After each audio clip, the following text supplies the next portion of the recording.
You know what the worst part is? He doesn't even see us. We're just invisible. Fallon Reed didn't realize she'd said it out loud until the man beside her at the gala table turned his head. She'd been staring at her water glass, exhausted from a 12-hour shift before this company dinner, talking to herself like she did when anxiety took over. The ballroom was too bright, too loud, too full of people who belonged here in ways she never would. "Who doesn't see you?" the man asked quietly. Fallon's heart dropped. She thought she was alone at this corner of the massive table, tucked away where the lighting dimmed.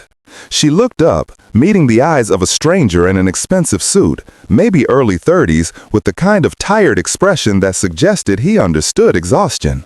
"I'm sorry, I didn't mean to." She stopped, something in his gentle tone making her continue. "The CEO, Mr. Callahan, he gave this big speech today about valuing every employee, but he cut the intern program budget by 40% last month. My roommate, she's an intern too. She can barely afford groceries now. And I don't think he knows. Or maybe he doesn't care." The man was quiet for a moment, his expression unreadable.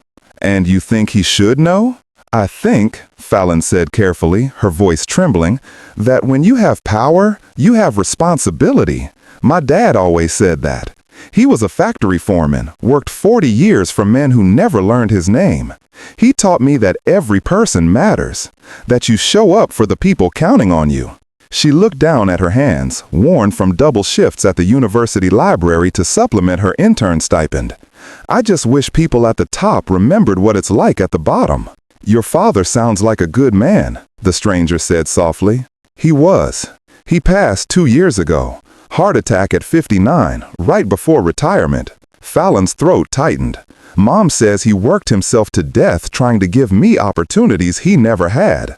I got my degree in communications, landed this internship at Callahan Media, and now I'm watching it fall apart because someone decided numbers matter more than people." She shouldn't be saying this, not here, not to a stranger, not at a company event. But something about him felt safe. Maybe it was the way he listened without interrupting, or the sadness in his own eyes that suggested he knew loss too. "I'm sorry, I'm at the wrong table, aren't I?" she said suddenly, looking around at the empty seats marked with elegant place cards. "This is VIP seating. I was supposed to be at the intern table in the back. I got turned around and I just sat down and..." Panic rose in her chest. "I should go." "Wait." His hand hovered near hers, not touching, just present. "What's your name?" "Fallon Reed." "Fallon." He tested the name like it meant something. "I'm Declan." "I really should." "Stay," he said. "Please, just for a minute. I'd like to hear more about your father." And so she did. She told this stranger, Declan, about Raymond Reed, who'd worked third shift for 20 years so he could attend every one of her school plays, who'd saved for a decade to pay for her first year of college before the scholarships kicked in, who'd believed that education was the ladder out of poverty, that kindness cost nothing, and that you measured success by how you treated the people with the least power. "He sounds like my grandfather," Declan said quietly. "Emmett Callahan. Started with nothing, built a media company from a single radio station. He used to bring me to work when I was a kid, made me shake hands with every janitor, every security guard, said that the person who opens the door for you in the morning is just as important as the person signing the checks." He paused. "He died 5 years ago, left me the company, and I've been trying to figure out how to honor what he built while keeping it alive in the changing industry." The man was quiet for a moment. "I'm never the CEO." She stood so fast her chair scraped. "I'm so sorry. I didn't mean, I shouldn't have." "Sit down, Fallon." His voice was gentle but firm. "Please." She sat, trembling. "You're right," he said, "about the intern program. I made that cut 3 months ago based on a budget report I barely read. I was trying to save the company from layoffs, trying to keep 200 jobs from disappearing. But I didn't think about what it would cost the interns. I didn't see the human impact. I just saw numbers." He met her eyes. "I forgot what my grandfather taught me. I forgot to look at the people." "Why are you telling me this?" Fallon whispered. "Because you remind me why I'm here. Because in 15 minutes, you've done what my entire executive team hasn't done in months. You've told me the truth." He leaned forward. "Tell me about your roommate. Tell me what you need." Over the next hour, as the gala swirled around them, Fallon and Declan talked. She told him about Sage Winters, her roommate, a brilliant designer drowning in student debt who took the internship for the experience but was now working 3 jobs to survive. About Marcus, another intern who dropped out because he couldn't afford both rent and the unpaid position. About the culture of fear where junior staff were afraid to speak up because speaking up meant being labeled difficult. Declan listened to every word.